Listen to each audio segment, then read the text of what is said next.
Assalamu alaikum. Alaikum salam.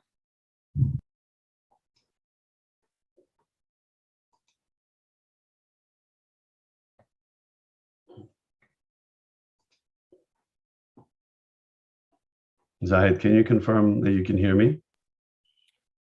Yeah, I can hear you, Jamil, and I'm all set on my end. Okay, perfect. Thank you. Fatima, are you there? Or Sakina, Yes, we're here. Oh, okay. And I just want to make sure it's Ayan, right? Yes. Okay. How are you, Ayan? I'm good, very good. How are you? Good, alhamdulillah. I'm excited to hear you recite Quran tonight, inshallah. Thank you, thank you. Okay, give me 1 minute and then we'll get going.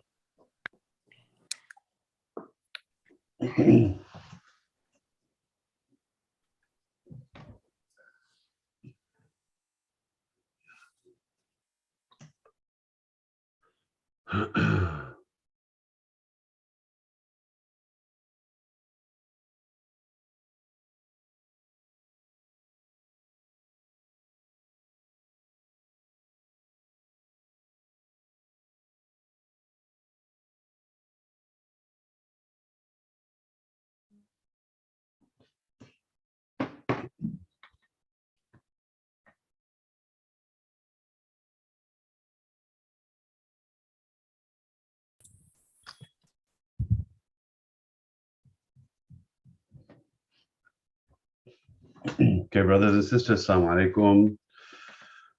Thank you for joining the program tonight. Inshallah, tonight we are commemorating the shahadat of our ninth Imam, Imam Muhammad Taki alayhi salam.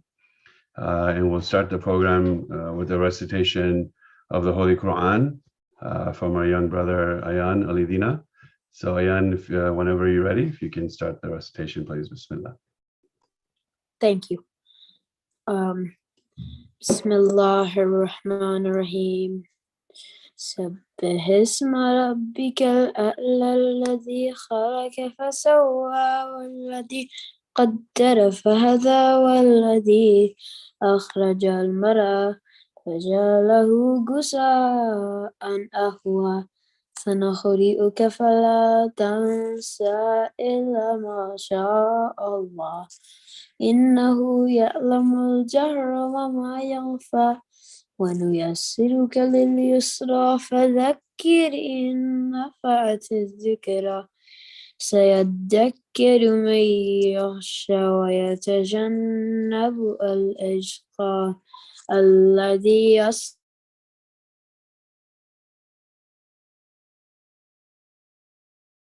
القبرى ثم لا يفلح من تزكى وذكر اسم ربه فصلى بل تؤثرون الحياة الدنيا والآخرة خير وأبقى إن هذا لفي الصحف الأولى صحف إبراهيم وموسى اللهم صل على محمد وعلى محمد.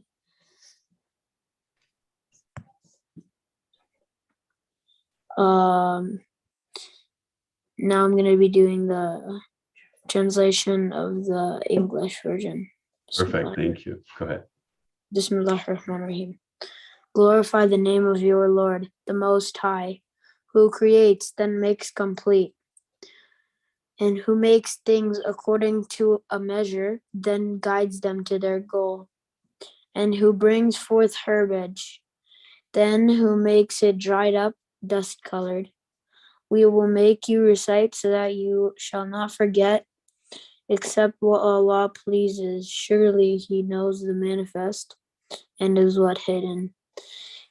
And we will make your way smooth to a state of ease. Therefore, do remind. Surely reminding does profit. And who he fears will mind, and the most unfortunate one will avoid it. Who shall enter the great fire, then therein he shall live, he shall neither live nor die. He indeed shall be successful who purifies himself and magnifies the name of his Lord and praise. Nay, you prefer the life of this world, while the hereafter is better and more lasting. Most surely this is in the earlier scriptures, the scriptures of Ibrahim and Musa. Allahumma اللهم صل على محمد وآل محمد. MashaAllah, good job, Ayanda. So well done. You recited so well, MashaAllah. Keep it up. Thank you. Thank you. Good job. Inshallah, we'll have you recite again for us as well so we can continue to hear your voice and continue to hear you recite. Inshallah. Yes, definitely. Inshallah. Thank you. Thank you. Next on the program, we'll go to Rehan Mirza for Dua Tawassul. Rehan, you ready? Yep. Can you guys hear me? We can hear you, and we're just going to share the dua on the screen. So give us 1 second. Okay. Do you want me to use that one or have one? No, I have one on my you computer. recite off of yours. We'll on our end, we'll Okay. change the slide to keep up with you. So you just do yours. Okay. Don't worry about what's on the screen. You just recite yours. Okay.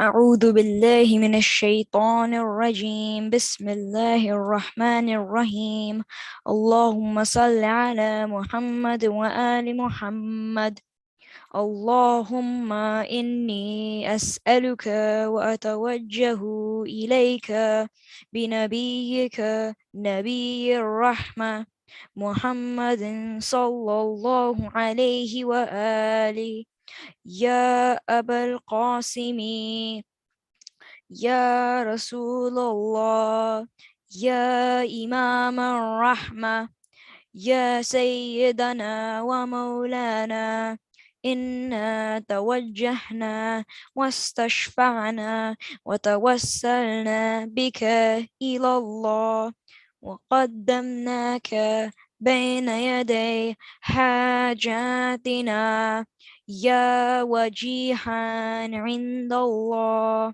اشفع لنا عند الله يا أبا الحسن يا أمير المؤمنين يا علي بن أبي طالب يا حجة الله على خلقه يا سيدنا ومولانا إنا توجهنا واستشفعنا وتوسلنا بك إلى الله وقدمناك بين يدي حاجاتنا يا وجيها عند الله اشفع لنا عند الله يا فاطمة الزهراء يا بنت محمد يا قرة عين الرسول يا سيدتنا ومولاتنا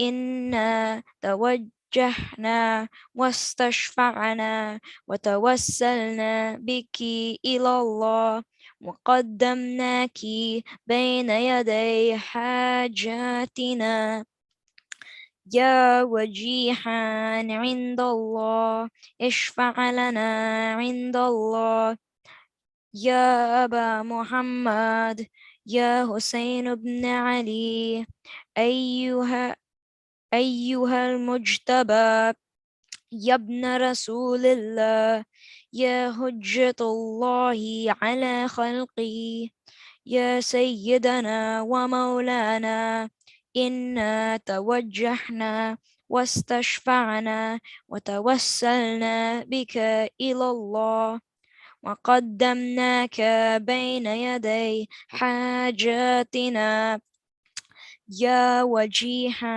عند الله اشفع لنا عند الله يا أبا عبد الله يا حسين بن علي أيها الشهيد يا ابن رسول الله يا حجة الله على خلقه يا سيدنا ومولانا إنا توجهنا واستشفعنا وتوسلنا بك إلى الله وقدمناك بين يدي حاجاتنا يا وجيها عند الله اشفع لنا عند الله يا أبا الحسن يا علي بن الحسين يا زين العابدين يا ابن رسول الله يا حجة الله على خلقه يا سيدنا ومولانا إنا توجهنا واستشفعنا وتوسلنا بك إلى الله وقدمناك بين يدي حاجاتنا يا وجيها عند الله اشفع لنا عند الله يا أبا جعفر يا محمد بن علي أيها الباقر يا ابن رسول الله يا حجة الله على خلقه يا سيدنا ومولانا إنا توجهنا واستشفعنا وتوسلنا بك إلى الله وقدمناك بين يدي حاجاتنا يا وجيها عند الله اشفع لنا عند الله يا أبا عبد الله يا جعفر بن محمد أيها الصادق يا ابن رسول الله يا حجة الله على خلقه يا سيدنا ومولانا إنا توجهنا واستشفعنا وتوسلنا بك إلى الله وقدمناك بين يدي حاجاتنا يا وجيها عند الله اشفع لنا عند الله يا أبا الحسن يا موسى بن جعفر أيها الكاظم يا ابن رسول الله يا حجة الله على خلقه يا سيدنا ومولانا إنا توجهنا واستشفعنا وتوسلنا بك إلى الله وقدمناك بين يدي حاجاتنا يا وجيها عند الله اشفع لنا عند الله يا أبا الحسن يا علي بن موسى أيها الرضا يا ابن رسول الله يا حجة الله على خلقه يا سيدنا ومولانا إنا توجهنا واستشفعنا وتوسلنا بك إلى الله وقدمناك بين يدي حاجاتنا يا وجيها عند الله اشفع لنا عند الله يا أبا جعفر يا محمد بن علي أيها التقي الجواد يا ابن رسول الله يا حجة الله على خلقه يا سيدنا ومولانا إنا توجهنا واستشفعنا وتوسلنا بك إلى الله وقدمناك بين يدي حاجاتنا يا وجيها عند الله اشفع لنا عند الله يا أبا الحسن يا علي بن محمد أيها الحادي النقي يا ابن رسول الله يا حجة الله على خلقه يا سيدنا ومولانا إنا توجهنا واستشفعنا وتوسلنا بك إلى الله وقدمناك بين يدي حاجاتنا يا وجيها عند الله اشفع لنا عند الله يا أبا محمد يا حسن بن علي أيها الزكي العسكري يا ابن رسول الله يا حجة الله على خلقه يا سيدنا ومولانا إنا توجهنا واستشفعنا وتوسلنا بك إلى الله وقدمناك بين يدي حاجاتنا يا وجيها عند الله اشفع لنا عند الله يا وسي الحسن يا والخ والخلف الحجة أيها القائم منتظر المهدي يا ابن رسول الله يا حجة الله على خلقي يا سيدنا ومولانا إنا توجهنا واستشفعنا وتوسلنا بك إلى الله وقدمناك بين يدي حاجاتنا يا وجيها عند الله اشفع لنا عند الله يا سادتي وموالي إن إني توجهت بكم أئمتي وعدتي ليوم فقري وحاجتي إلى الله وتوسلت بكم إلى الله واستشفعت بكم إلى الله فاشفعوا لي عند الله واستنقذوني من ذنوبي عند الله فإنكم وسيلتي إلى الله وبحبكم وبقربكم أرجو نجاة من الله فكونوا عند الله رجائي يا سادتي وأولياء الله صلى الله عليهم أجمعين ولعن الله ضع الله الظالمين من الأولين والآخرين آمين رب العالمين اللهم صل على محمد محمد وآل محمد. وآل Muhammad. MashaAllah, Rayhan, you did such a great job. Good job, MashaAllah. Keep it up. It's so nice to hear you reciting the dua. It's such a refreshing, MashaAllah. Thank you so much. Good job.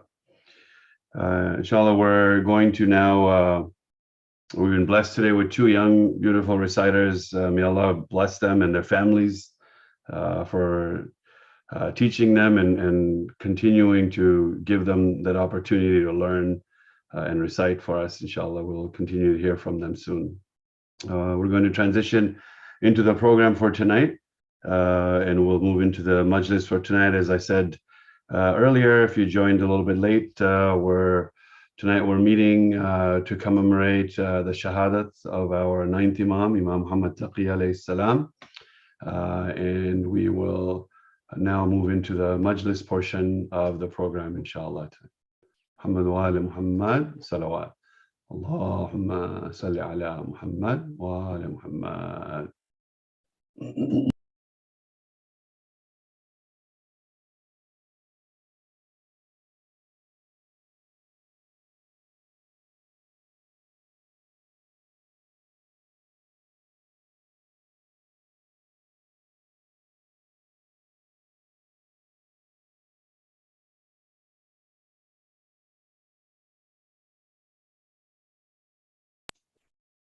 Zahid, we can't hear it, so I don't know if the mute is on.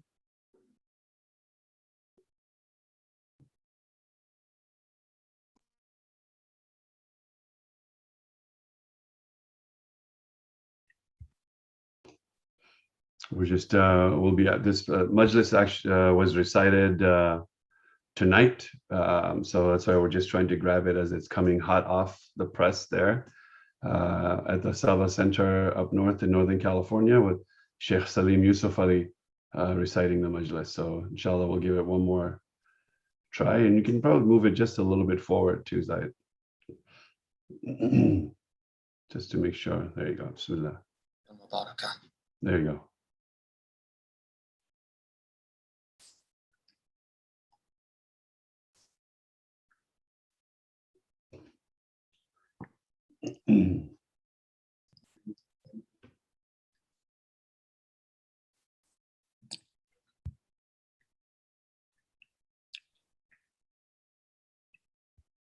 الرجيم بسم الله الرحمن الرحيم الحمد لله رب العالمين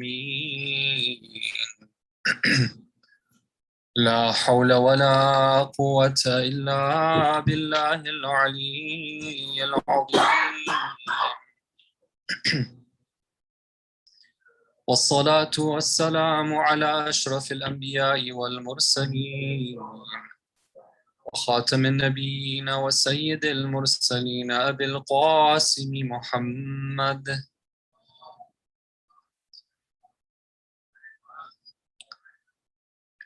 وعلى آل بيته الطيبين الطاهرين المعصومين المظلومين ولعنة الله الدائمة على أعدائهم أجمعين من يومنا هذا إلى قيام يوم الدين.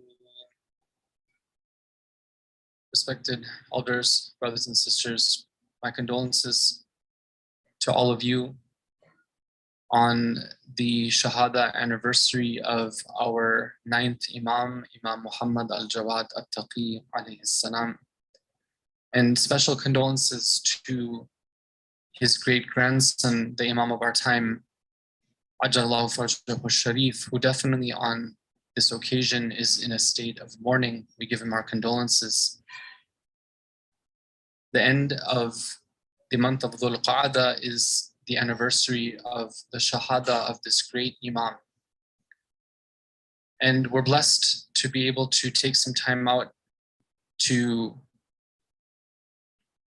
reconnect or strengthen our connection with the Ahlul Bayt alayhim as-salam, to show our respect and to strengthen our bond with all of them, and especially with this Imam alayhi salam this evening.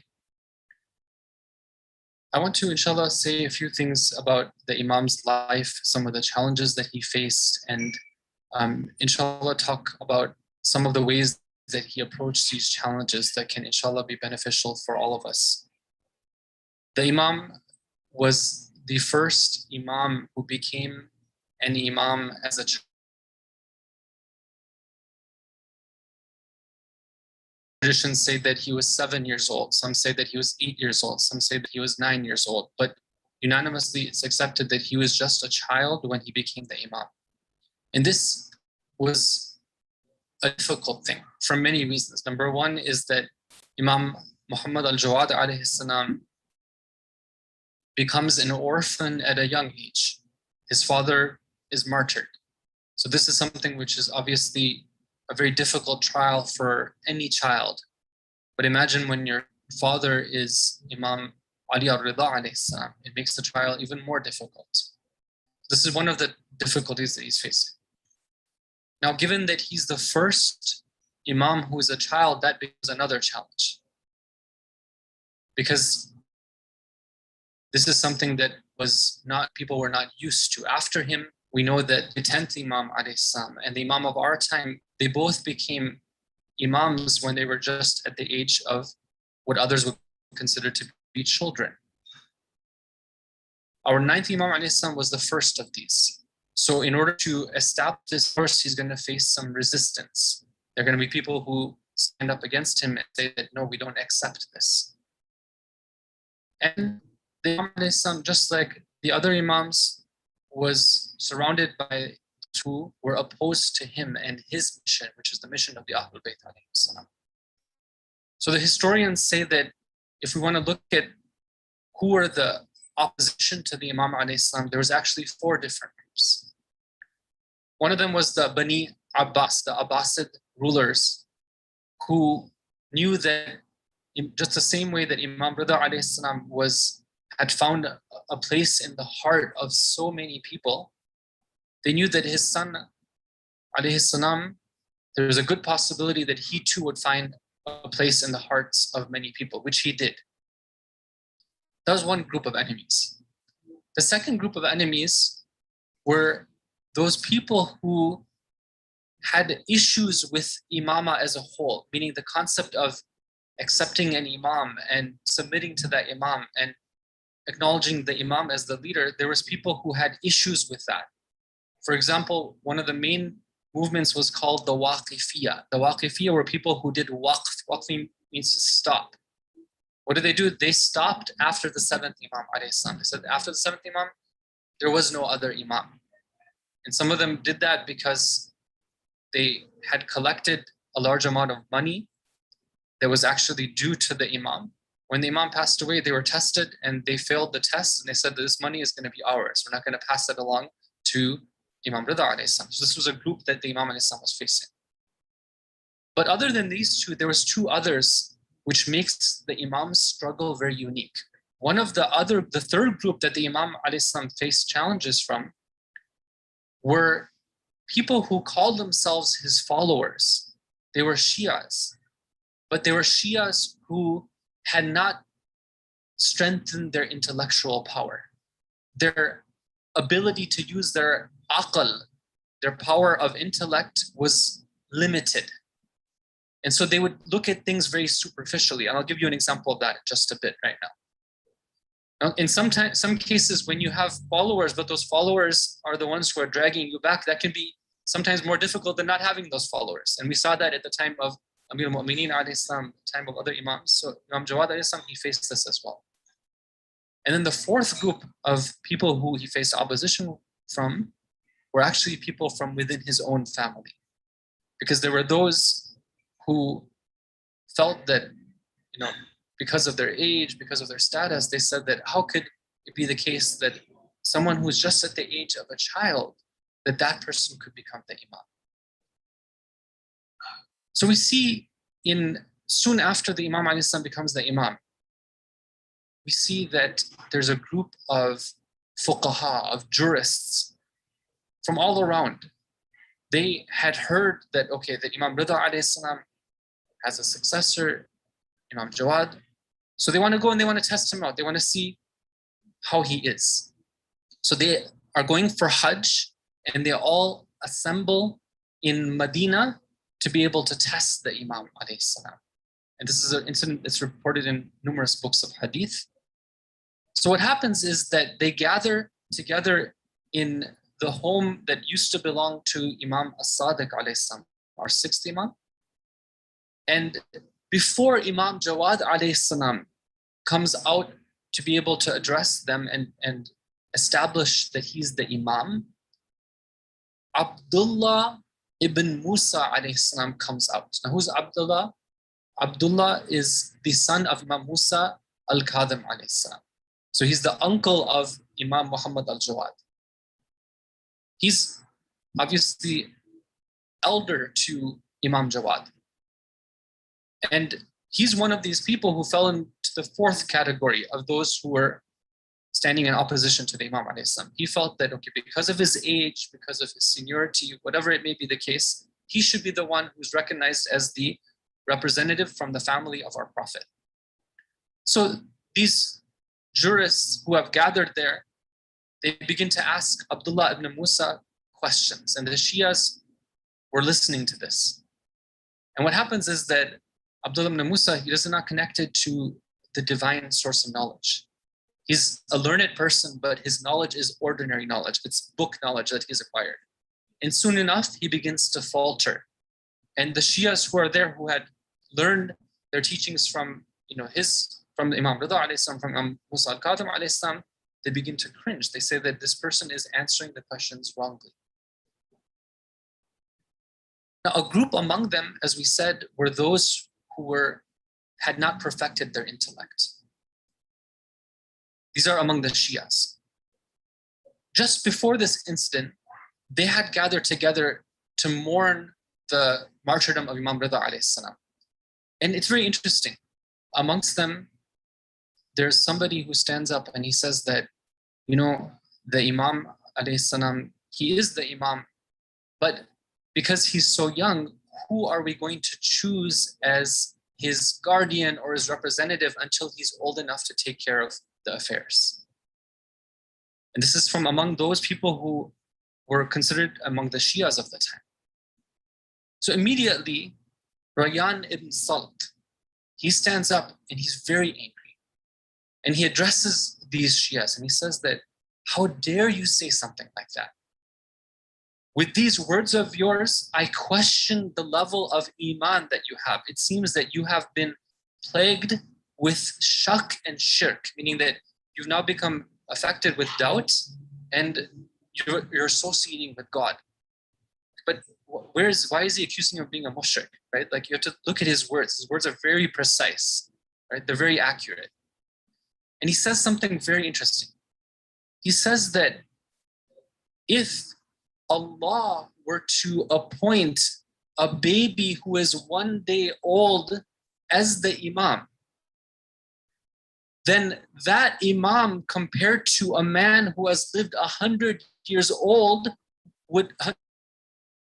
who's 100 years old for us. And if there was a man who had lived 100 years of his life and he were to be chosen as the leader, and Allah did not appoint him as the leader, then his being 100 years old has no value for us, because that person is just an ordinary person. No, it's simple logic here, right? But when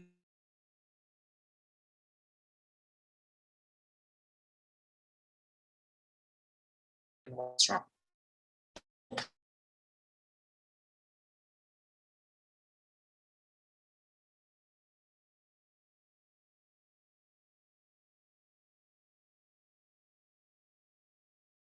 So this Rayyan ibn Salt was able to, like, calm the Shias down. Now they're watching this incident happen and they see that Abdullah ibn Musa is humiliated. So what happens at this time is all these people have gathered. They didn't gather to see Abdullah ibn Musa. They realized that, okay, he's not the legitimate representative. And a door opens and Imam Muhammad enters the room.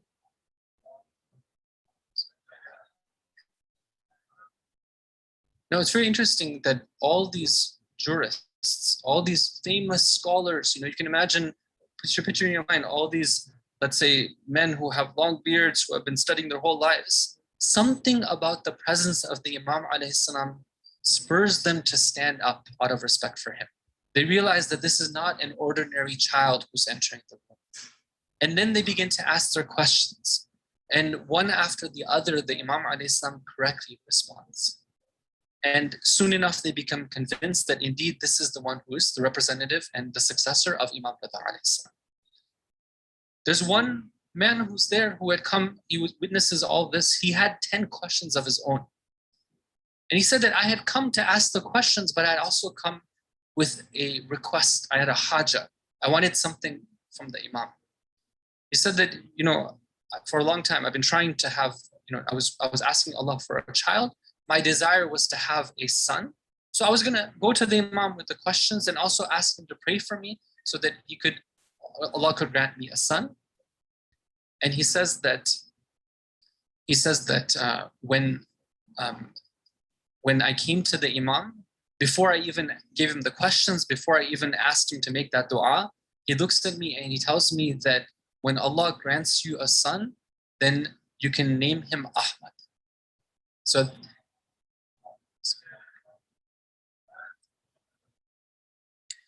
then he says that at that point, I became convinced that indeed this is the Imam. Now, brothers and sisters, this is an example of the types of challenges that Imam Muhammad al-Jawad alayhi salam was facing at a very young age.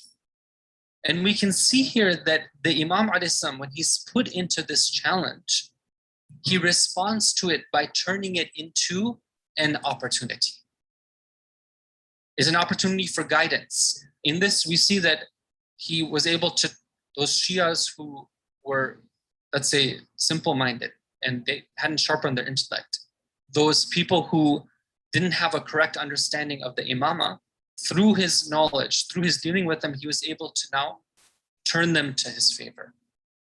And this is something that we see throughout the life of the Imam alayhi salam, that when he came across different challenges, he was able to turn them into opportunities. And this is something that the Imams alayhi salam would like from their followers as well. There was once somebody who came to Imam Jawad alayhi salam. It's a famous hadith, a famous story. He says that, "Oh Imam, I want you to give me some advice." The Imam alayhi salam tells me that if I give you some advice, are you going to listen to it? Right? And the man says that, sure, I will listen to it. So the Imam alayhi salam tells him 4 pieces of advice. Number 1, he tells him, tawassad as-sabr. Tawassad as-sabr means take sabr as your pillow. Meaning that when you are looking for something to lean on and to rest your head on in difficult circumstances, your go-to is sabr. Your go-to is self-restraint and patience. There's a world of depth in that statement. So that's 1. Second of all, he says, wow. He says that when these difficulties happen, then you should embrace poverty. Meaning what? Meaning that you might lose things in times of trial.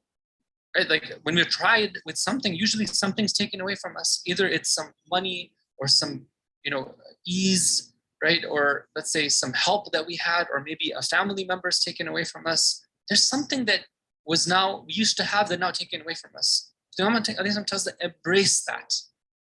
Don't run away from it. The third thing that he tells him, he says that when it comes to your low desires, don't succumb to them, don't submit to them. And the fourth thing he tells them, he says that you should know that you are always in the presence of God. Allah is always with you. You're always under the gaze of Allah. So see what you do when you're in the presence of Allah. Now, I don't want to go into this in detail, but I just want to say here that the Imam ﷺ wasn't just telling people this. He himself would live this, throughout his life. Imagine you have an orphan, right, who's facing such an enormous challenge. Now he's put in a position of leadership and he has enemies from all different sides, right? What is he going to do? One of the biggest challenges that the Imam ﷺ faces in his life comes from his own family. We know that the Imam ﷺ was married to the daughter of Ma'mun al-Rashid. And Ma'mun's father, Harun al-Rashid, was the one who killed the Imam's own father.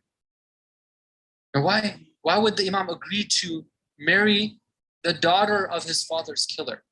Right? What would be the wisdom behind doing so? One of the things we have to understand is that in those days,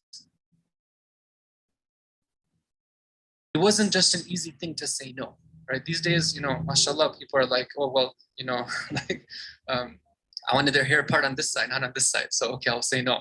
Sometimes it's that type of things, right? But back in those days, sometimes it came down to a matter of honor, right? Now, if the Khalifa felt that the honor of his daughter was somehow disgraced, if he were to propose his daughter to Imam Jawad, he had his own motivations for doing so. If you were to felt like that his daughter was turned down by the Imam, then it could lead to many, many disastrous consequences. And the Imams, they were aware of how their actions would potentially trigger long-term consequences. They wanted to preserve whatever they had and to strengthen that. So the Imam, in his own home, he has somebody who is from the enemy. And we see that throughout his life, the Imam is managing this. He's putting up with this. And he would teach other people this type of life philosophy as well. The very interesting incident that there's one of his followers who once writes to him, and he tells him that, okay, I'm your follower. My path is the path of the Ahlul Bayt. I'm in love with your teachings. You're my leaders. But my father is a Nasibi. Nasibi means somebody who has hatred towards the Ahlul Bayt. And so whenever I talk about you, whenever I talk about the merits of the fadail of the Ahlul Bayt, whenever, for example, you can imagine when that man would ever remember Imam Hussein, his father would come and he would rebuke him. Maybe he would make fun of him. Maybe he would insult him. Maybe he would insult his leaders. He would insult the Ahlul Bayt. So I'm living this life in which I have this constant conflict at home with my father telling me this and my heart telling me this other thing. What should I do? Should I just go all out and just start responding to him and just defend you and maybe break our relationship, or what should I do? So the Imam al-Islam, again now, the Imam al-Islam himself is living through challenges. He's turning challenges into opportunities. What does he tell this man what he should do? How should he respond to this situation? Please recite salawat ala Muhammad.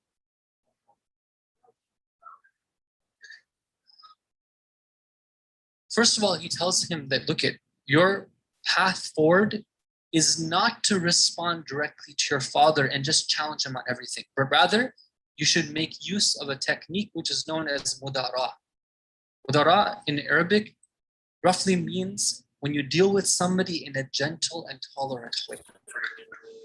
We have, brothers and sisters, many traditions from the Ahlul Bayt that tell us that when you're dealing with your family members, don't deal with them in a way that it's you versus them and you're in a war and a battle all the time. That's a recipe for disaster.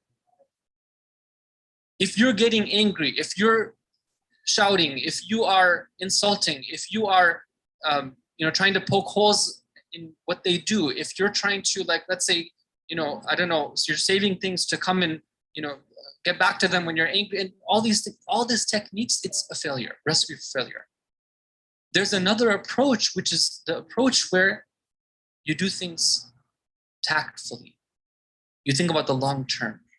You do things with gentleness, right? You don't respond with fire to fire. Rather, you respond with a smile, and you do things properly, right? He says that approach is going to be better for you than going directly against your father. Number one. Number two, he tells him that inna ma'al usri yusra. Right? You're going through these difficulties, but you should know that with your difficulty, there is ease as well. This is the promise of God.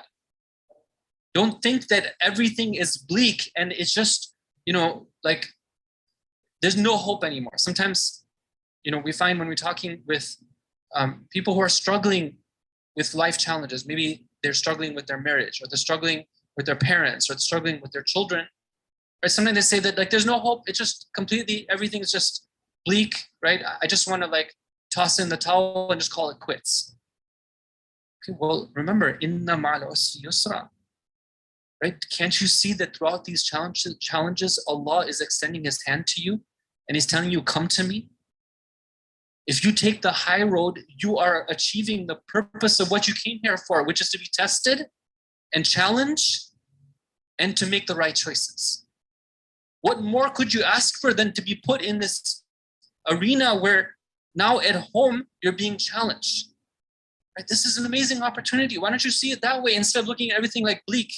What, do you think that if you had somebody else, life would be better? Do you think that other people don't struggle the way you are? No, so many things happen behind closed doors, and sometimes we might be surprised. We think that challenges are unique to me, but rather these challenges are often faced and shared with many other people as well. It's just that they happen behind closed doors, so we're not aware of them. Inna ma'al usri yusra. Third thing, he says that be patient. فَإِنَّ الْعَاقِبَةَ لِلْمُتَّقِينَ. If you have sabr, then you are guaranteed that the best outcome will be yours. Because Allah promises that He gives the good outcome to those who have taqwa. And the fourth thing, he says that don't ever forget that we're not the ones who are in charge. Allah is the one who's in charge. We do our part and Allah does His part. Now, these four teachings, brothers and sisters, are so powerful, right? They're so comprehensive. They're so fundamental. I'm telling you, you can go and buy every single book on healing marriages and healing relationships that you can find in the market that's written by non-Muslim authors. You will not find anything as comprehensive as these four principles. And this companion of his who wrote to him about the situation he's having with his father, he took those four principles and he applied them in his life. And later on, he comes to the Imam alayhi salam, and he tells him that at this point, Allah has made the heart of my father compassionate towards me until it's gotten to the point that he does not disagree with me even about a single thing. The man who was your hater is now your lover. He's completely aligned with me. Now you ask yourself, if he had taken the approach of like just battling and combating, right, would it have led to these results? Or rather, with patience, right, with looking long-term, with understanding that Allah is present, with having taqwa, he was able to overcome these challenges, and innal aqibata lil muttaqin. It's a very powerful teaching that Imam has for us. Right? You can apply it to many, many different situations that will come up in life. The Imam was somebody who was tried and tested in so many ways.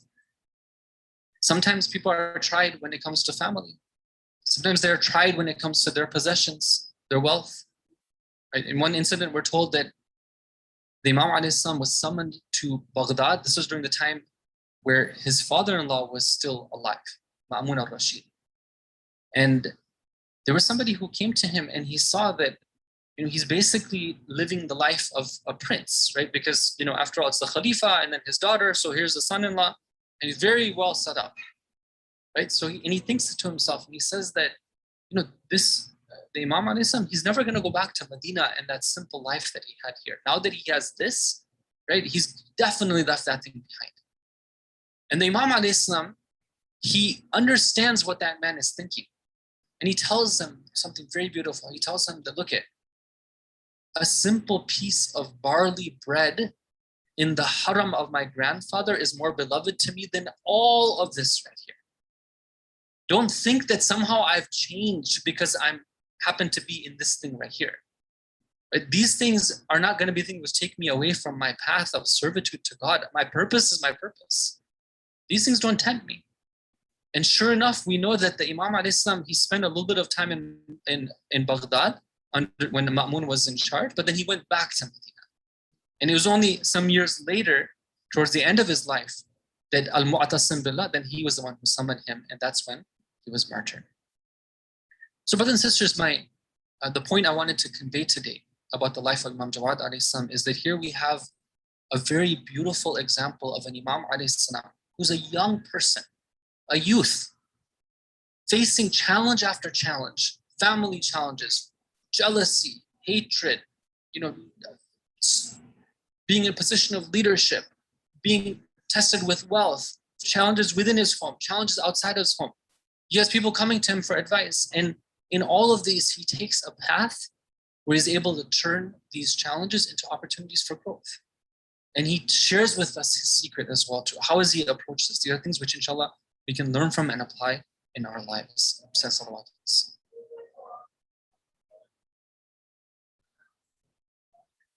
Now, as we move to the Masa'ib, I just want to mention a little bit more about what happened towards the end of the life of our beloved Imam alayhi salam.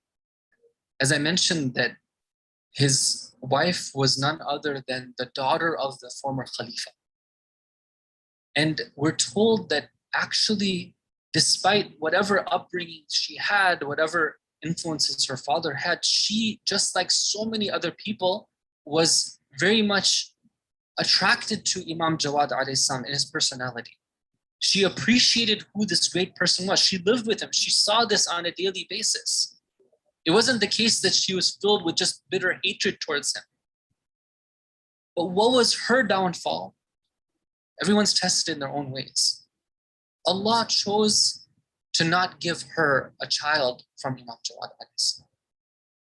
But rather at that time, as you know, it was common for a man to have multiple spouses. And so Allah gave Imam Ali al-Hadi alayhi salam as a son to the Imam Jawad through another one of the Imam's spouses. Sumana was her name. And this was the source of great disturbance for the wife, the daughter of Ma'mun, Fadl. She was filled with jealousy. How could Allah give it through that and not give it to me. And she saw that this was something, of course, that was very important for the Imam alayhi salam. And she felt that now that the Imam wasn't showing her as much love or whatever it may be. So this was her weakness. And her uncle, Al-Mu'tasim, he saw that she was troubled by this. And he said, this is the way that I can get into the home of the Imam alayhi salam, and I can, from within, cause for him to be killed. So let's take a few minutes now to remember the story of the martyrdom of our beloved Imam alayhi salam. Sallallahu alayka ya ayyuhal jawad at-taqi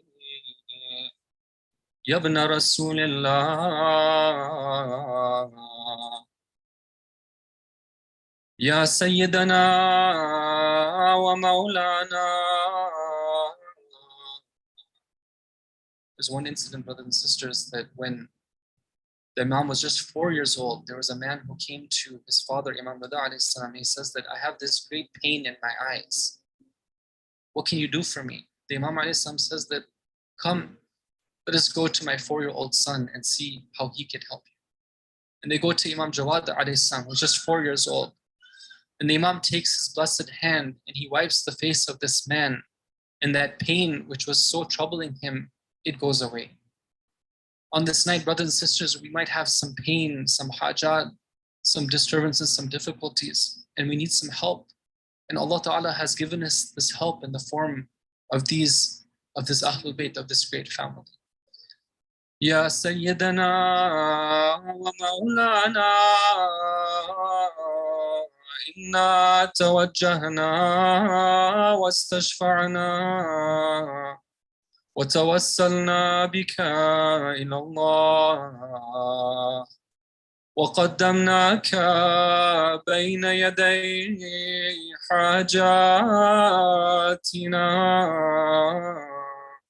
يا وجيها عند الله اشفع لنا عند الله.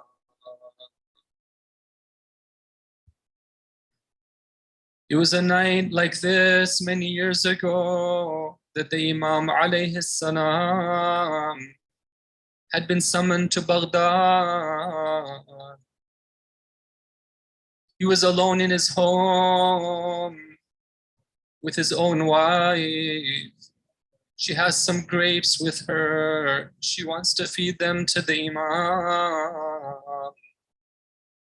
The Imam had to deal with so many enemies. The Khalifa of the time, people from his own Shi'as who had turned against him. But imagine now the Imam has to face an enemy from his own home. As soon as he eats the grapes, his wife begins to cry. He realizes what has happened. Oh, Fadl, why are you crying? You are the one who fed me these poison grapes. But she was the one who was so bitter in her jealousy, but yet she had love for the Imam. The Imam alayhi salam is dealing with the consequences of the poison. We're told that his true Shias, his loyal supporters, were worried about the Imam. They were gathered nearby when they saw that it was some time when the Imam had not come out of his home. They drew their swords, they surrounded the home of the Imam, but it was too late. The Imam alayhi salam had left this world being poisoned by his own family member. Imagine the last moments of the Imam's life. He is surrounded only by his wife, who herself had betrayed him.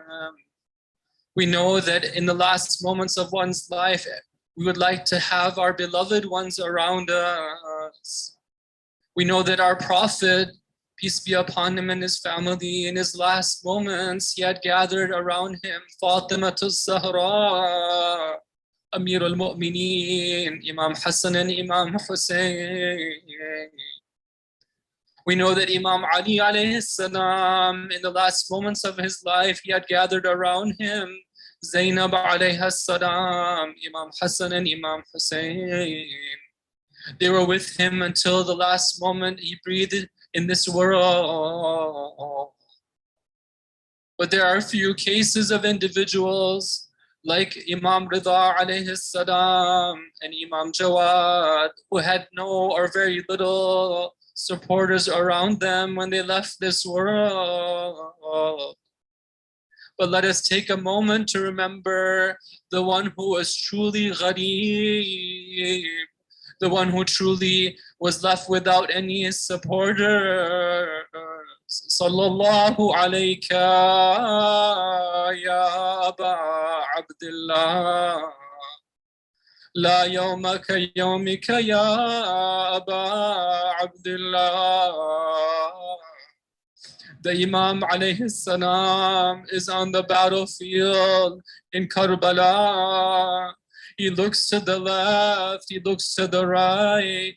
He sees that there is no one left to support him or help him. He cries out, is there anyone to come to the aid of the family of Rasulullah? Is there anyone to come to their defense?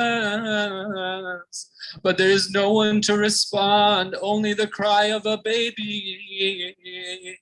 The Imam alayhi salam, when he is facing the enemy, they have surrounded him. They have their stones in their hands. They have their swords drawn. They have their arrows pointed at him.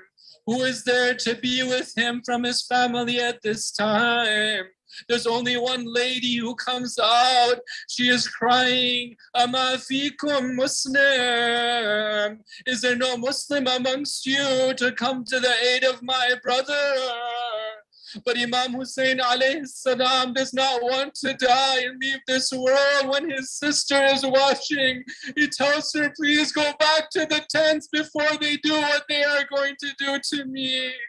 ألا لعنة الله على القوم الظالمين وسيعلم الذين ظلموا أي منقلب ينقلبون. We ask Allah Ta'ala to accept as much as from us. We ask Him to make us be among those who always have the grief of the Ahlul Bayt alayhim salam in our hearts. May Allah Ta'ala always give us the tawfiq to be able to commemorate these majalis. And may He count us among the true followers of the Imam of our time. Ajallahu Fajr Sharif. Wa sallallahu ala Muhammad wa alihi tahirin.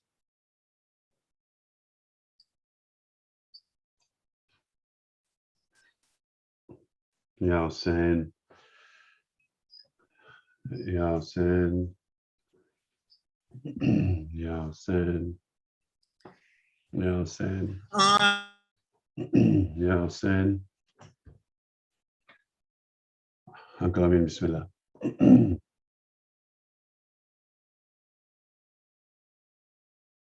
You're on mute, Uncle Amin.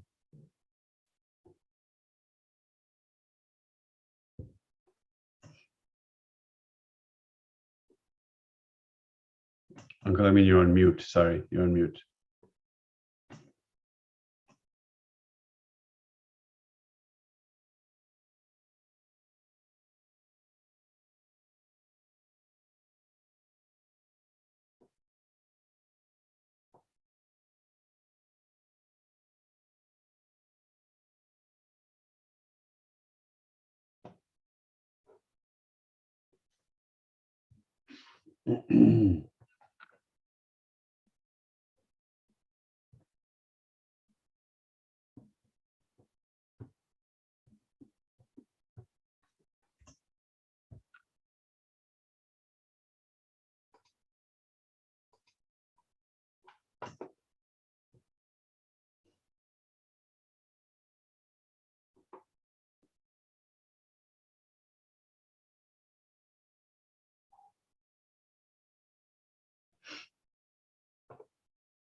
Ya Hussein. Ya Hussein. Yasin. Yasin. Yasin. Yasin. You're still on mute, Uncle Amin. You're still on mute, Uncle Amin.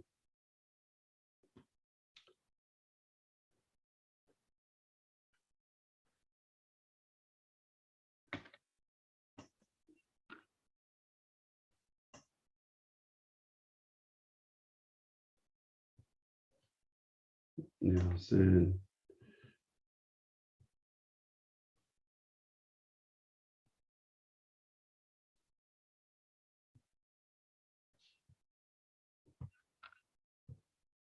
Yasin.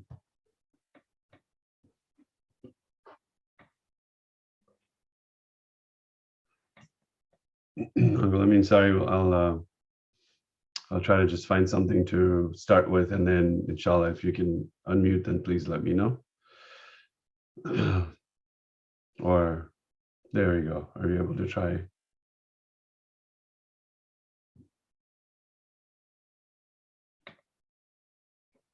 Ronak Baba Muhammad Taki कहते थे रो नकी बाबा मोहम्मद की कैसा गजब आ गया बाबा मोहम्मद की कहते थे रो नकी बाबा मोहम्मद की कैसा गजब आ गया बाबा मोहम्मद की कैसा ये हुआ जिससे जुदाई हुए कैसे सफर ये हुआ जिससे जुदाई हुए राहिए जन्नत हुए बाबा मोहम्मद की कहते थे रो नकी बाबा मोहम्मद की कहते थे रो नकी बाबा मोहम्मद की रोऊं न क्यों करबला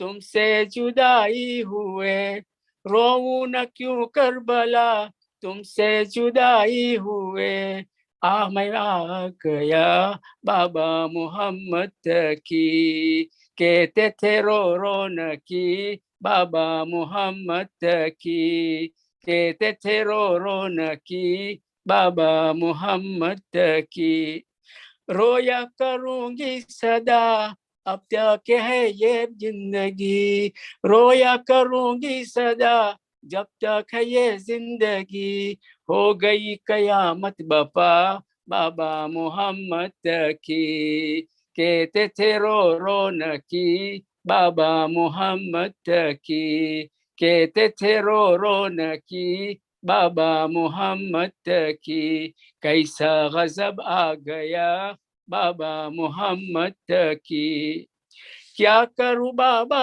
भला रोती है मादर खड़ी क्या करूं बाबा भला रोती है मादर खड़ी पीटती है अपना सर बाबा मोहम्मद की कहते थे रो नकी बाबा मोहम्मद की कहते थे रो नकी बाबा मोहम्मद की कैसा गजब आ गया बाबा मोहम्मद की जहर से मारा तुम्हें फातिमा बेचैन हुई जहर से मारा तुम्हें फातिमा बेचैन हुई सूए जीना चल बसी बाबा मोहम्मद की कहते थे रो नकी बाबा मोहम्मद की कहते थे रो नकी बाबा मोहम्मद की कैसा गजब आ गया बाबा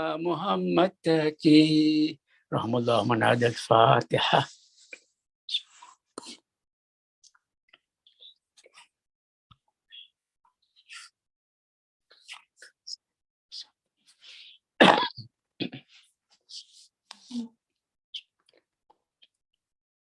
फातिहा